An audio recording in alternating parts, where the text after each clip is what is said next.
Morning, y'all. Thanks for clicking on today's video. Welcome to the channel.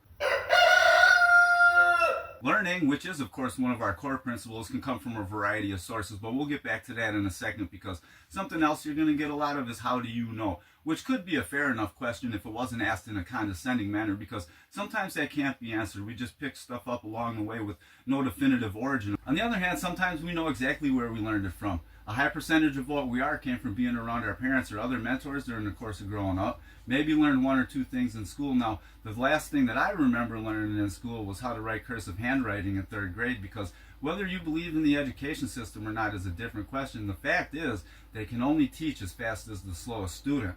And since I had no interest in hearing that George Washington was the first president for the 12th year in a row, I often found myself cutting class to go to the library, which is, of course, the home of books. Now that's a pretty long introduction just to get to the Book of the Month Club, but it also brings us back to parents and mentors, because my grandfather that raised me was a prolific reader, and he had an extensive personal library, which I'm in the process of building myself, and these are my first selections. I'm going to start with the SAS Survival Handbook, 3rd edition. Next we have Where There Is No Dentist, followed by Where There Is No Doctor,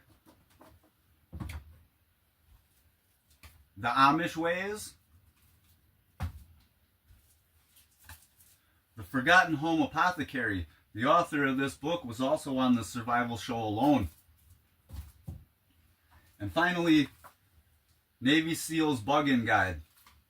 And so you probably noticed a little bit of a theme there going with the survival and preparedness topic. Kind of gels well with the overall subject matter of the channel on most occasions, but let us know what would be on your list, because that's going to do it for now. Thank you so much for hanging out today. Hit me up in the comments, y'all. I'll be around.